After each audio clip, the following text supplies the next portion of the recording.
મહાદેવ મિત્રો, ફરી એકવાર નવા વિડીયોમાં તમારું સ્વાગત છે। આજે આપણે જે પેટાવાડા ગામ ત્યાં આપણે રગતિયા બાપાનું મંદિર આવેલું છે, મંદિરના આપણે દર્શને જઈ રહ્યા છે, તેમજ ત્યાંની આપણે જાણકારી તેમજ મંદિરના દર્શન કરશું અને વિડીયોના માધ્યમથી તમને પણ દર્શન કરાવશું। તો વિડીયો પૂરું જોવાનું ના ભૂલતા અને જો વિડીયો સારો લાગે તો લાઈક અને સબસ્ક્રાઇબ કરી આપજો। તો ચાલો હવે શરૂ કરીએ। આજથી આશરે 700 વર્ષ પહેલાંની વાત છે। તે વખતે પ્રભાસ પાટણમાં વાજા રાઠોડ વંશ રાજગાદી ઉપર હતા। તેઓ રાઠોડ વાજા કહેવાતા। એ પરિવારના ભાયા રણમલ વાજા પેટાવાડાના જાગીરદાર હતા। પેટાવાડાનું ગામ ધણી રણમલ વાજા નામના વ્યક્તિ મોટો દાનવીર કહેવાયો। એ સારણ ગઢવીએ જામનગરના રાજા આગળ પેટાવાડાના રણમલ વાજાના દાનના ખૂબ જ વખાણ કર્યા। ત્યારે જામનગરના મહારાજાને આ ગમ્યું નહીં। તેથી ગઢવીને કહ્યું કે હું જામનગર જેવા મોટા રાજનો ધણી અને મારી આગળ પેટાવાડા જેવા નાના ગામના ધણીના દાનના વખાણ કરે છે, તો હું જોઉં તો ખરો કે રણમલ વાજા કેવો દાનવીર છે। ગઢવી તારા રણમલ વાજા પાસેથી 3 વસ્તુ દાનમાં લઈ આવ તો હું સાચો દાનવીર ગણું। એક જીવતા સિંહનો કાન પકડીને દાનમાં આપે, 1 મણ કેસુડો આપે અને 1 મણ જુવા આપે। ગઢવી પેટાવાડા આવ્યો, રણમલ વાજાના દરબારમાં દુભાષિત બોલ્યો। રણમલે ગઢવીને દાન માગવાનું કહ્યું ત્યારે ગઢવીએ ઉપરની 3 માગણી કરી।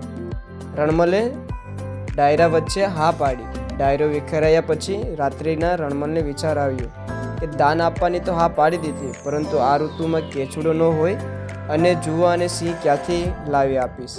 મારું વચન ખોટું જશે। એ ચિંતામાં ઊંઘ આવતી નથી। છેલ્લે આપઘાત કરી મૃત્યુ પામવાનો વિચાર કરી રગતિયા નાગનાથ મહાદેવની જગ્યા છે ત્યાં રાફડો હતો, ત્યાં આવી કમળ પૂજા કરવાનો પ્રયત્ન કરે છે। ત્યારે દેવી ચમત્કાર થાય છે। દેવ તલવાર પકડી લે છે। ત્યારે રણમલ પોતાના દુઃખની વાત કરે છે। ત્યારે દેવ તેમનો જવાબ આપે છે કે તું રણમલ તું ગઢવીને લઈ સવારમાં થોડા અંધારામાં અહીં આવજે। જાળીમાંથી સિંહ આવે તેનો કાન પકડીને ગઢવીને આપજે। તારી ભેંસો સરીને આવે તેના શિંગડા ઉપર કેસુડો હશે તે આપજે, અને તારી ભેંસનો ખીલો ખોદીશ તો ત્યાંથી જુવા મળી આવશે।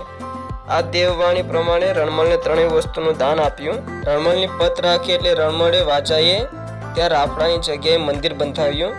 આ મંદિર રગતિયા નાગનાથ મહાદેવની ભૂમિ પ્રાણ પ્રતિષ્ઠા કરાવી।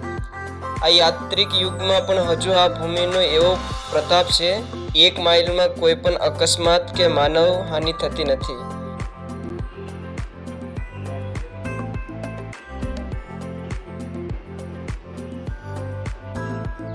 અત્યારે તમે જે જોઈ રહ્યા છો તે મોમાઈમાની મૂર્તિ છે, અને એમની ઠીક બાજુમાં મહાકાળી માની મૂર્તિ પણ આવેલી છે।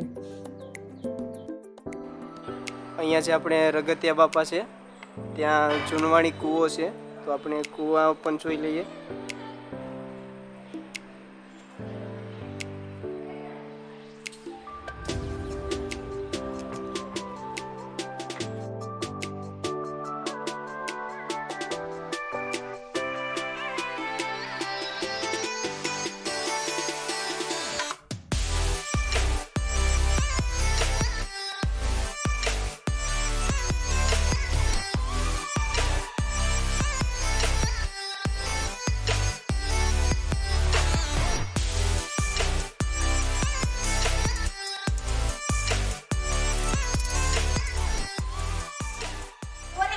અત્યારે આપણે જેમ કે પેટાવાડા ગામે જે આપણે રગતિયા બાપાનું મંદિર છે ત્યાં આપણે જેમ કે દર્શન કરી લીધા, તો એમના વિશે જે થોડી ઘણી માહિતી છે આપણે ત્યાંના પૂંજારી બાપુના સન છે એમની પાસે લઈશું, તો જાણકારી આપજો।